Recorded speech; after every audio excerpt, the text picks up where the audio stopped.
Azamgarh police अधीक्षक हेमराज मीणा ने कप्तानगंज थाना क्षेत्र के नवली गांव में 2 माह पूर्व ट्रैक्टर चालक की हुई हत्या का खुलासा किया। पुलिस ने मुख्य आरोपी व उसके दोस्त को गिरफ्तार किया। पकड़े गए आरोपी के पास से पुलिस ने हत्या में प्रयोग तमंचा, कारतूस, मोबाइल व एक जोड़ी जूता बरामद किया। वहीं फरार चल रहे एक आरोपी की तलाश में पुलिस जुटी हुई है। पकड़े गए आरोपी नीतीश राय से पूछताछ हुई थी। उसने बताया कि हमारा सुनील राय से जमीन को लेकर काफी पुराना विवाद चल रहा है।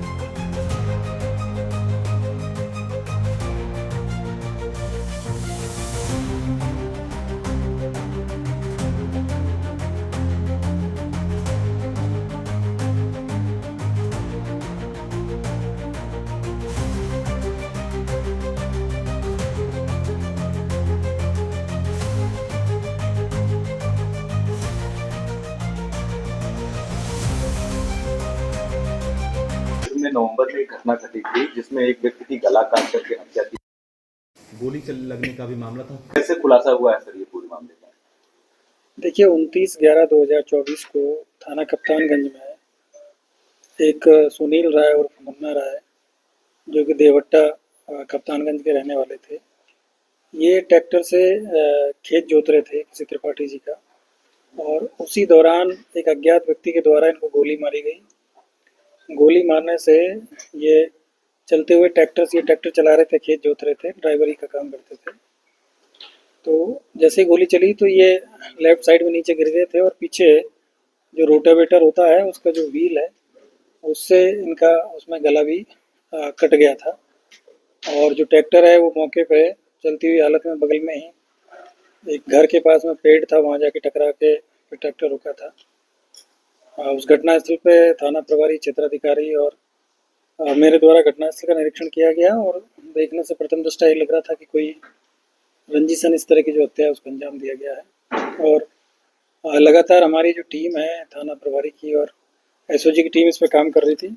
आज इसमें 2 लोगों को गिरफ्तार किया गया, जिसमें एक का नाम नीतीश राय पुत्र सत्यदेव राय और पप्पू राय है, और दूसरे हैं वो मौसम चौहान है। ये दोनों ही थाना कप्तानगंज के रहने वाले हैं। एक जो देवट्टा के रहने वाले हैं और दूसरा माले पट्टी के रहने वाले हैं। इनके पास से एक 315 बोर का तमंचा भी बरामद हुआ है, और जो घटना के दौरान इन लोगों के द्वारा जो मोबाइल प्रयुक्त किया गया था वो भी इनके पास से मिला है।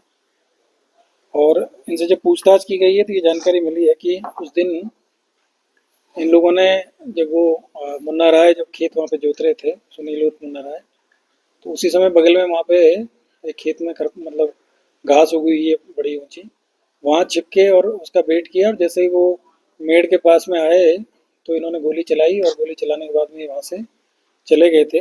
घटना का कारण जब जाना गया, मोटिव इनका क्या था, तो पूर्व से इनके आपसी जो पारिवारिक विवाद चलता रहता था, और कई बार इस तरह के झगड़े हुए, और जो घर के सामने वाली जो ज़मीन है उसको लेकर, जो आबादी की जो ज़मीन है उसको लेकर भी थोड़ा इनमें आपसी अनबन रहती थी।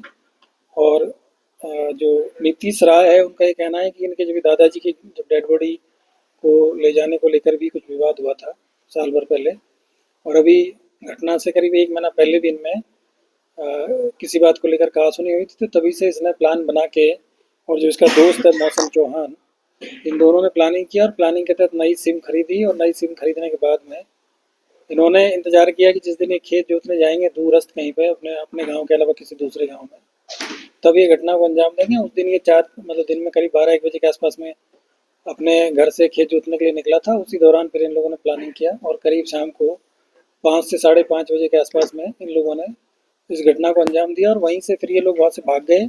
और तमंचा, मोबाइल है, इन दोनों को भी इनके द्वारा कहीं ले जाके गाड़ दिया गया था, जिसको कि हमारी टीम ने रिकवर किया है। तो आज इन दोनों लोगों को गिरफ्तार करके जेल भेजा जा रहा है, और साथ ही साथ जो नीतीश राय के जो पिता हैं पप्पू राय, इसमें भी इनको भी 120 का इसमें मुलजिम बनाया गया है। इनको भी गिरफ्तार करके इसमें भी जेल भेजा जाए। तो परिवार में आशंका व्यक्त की कि इनके अज्ञात मुकदमा था, तो या पुलिस ने टेस्ट किया कि परिवार को इनके ऊपर शंका थी, लेकिन कोई उनके पास में इस तरह का कोई सबूत नहीं था, और कोई इस तरह का साक्ष्य नहीं दे पा रहे थे वो लोग। तो हम लोगों ने सर्विलांस के माध्यम से इसमें जो जानकारी किया थी, जानकारी मिली थी कि इनके द्वारा एक मोबाइल जो 23 नवंबर को लिया गया था और 29 नवंबर को इन्होंने बंद कर दिया था उसको। उसके बाद से उसका इन्होंने यूज नहीं किया, तो उसी पे हमको थोड़ी सी शंका हुई और काफ़ी इसमें मेहनत की गई, तब जाके ये चीज़ें सामने आई। सर, चूंकि जिस तरीके से उस घटना स्थल का निरीक्षण आपने किया और वहाँ की जो फर्स्ट प्रिमा फेसाई जो तस्वीरें वहाँ की थी, पुलिस को इन्वेस्टिगेशन में कितनी मेहनत करनी पड़ी और उसको कैसे रोक किया गया? देखिए, प्रथम दृष्टया देख के लग रहा था, क्योंकि जो गोली लगने से ही उनकी मृत्यु हुई थी, और जब मैंने घटनास्थल का निरीक्षण किया गया था तो वहाँ देख के लग रहा था कि ट्रैक्टर चलती हुई हालत में उनको गोली मारी गई थी। तो ये लेफ्ट साइड में ट्रैक्टर से नीचे गिर गए थे और गिरते टाइम पे इनका जो सिर है वो रोटावेटर में अटक गया था और उसी वजह से सिर में भी इंजरी थी। तो वो देख के थोड़ा कन्फ्यूजन लोगों को लग रहा था कि वहाँ पे इनका गला काटा गया है या गोली मारी गई है। एक्चुअली में उसमें एक गोली मारी गई थी इनको, और गोली मारने के बाद ये नीचे गिर गए थे, और नीचे गिरने से फिर इनको रोटावेटर से इंजरी हुई और जो ट्रैक्टर है वो चलता रहा और आगे जाके एक पेड़ से जाके टकराया था। तो वो चीज़ें दिखाई दे रही थी कि इस तरह की जो घटना है ये कोई रंजिशन है, लेकिन चूँकि घटना स्थल गाँव से दूर था और जिनके खेत में ये घटना हुई थी उनका इस घटना से कोई लेना देना नहीं था, और वहाँ आसपास में एकदम बिल्कुल खेत ही है, वहाँ कोई ना कोई सीसीटीवी था ना ही कोई और चीज़ थी। तो थोड़ा सा इसमें दिक्कत ये आ रही थी कि चीज़ें डिटरमाइन नहीं हो पा रही थी कि घटना का मोटिव क्या है, क्योंकि इनकी जो रंजिश है वो पुरानी है, कोई तात्कालिक कोई इसमें इस तरह का कारण नहीं था। तो उस वजह से थोड़ा इसमें टाइम लगा है, और चीज़ें चूँकि वेरीफाई करने में टाइम लगता है, मर्डर का केस है, बहुत आसानी से इस चीज़ों को मतलब जल्दबाजी में नहीं की जाती है। जो सारे साक्ष्य मिलने के बाद में ही हम लोगों ने इनको गिरफ्तार किया। ठीक है।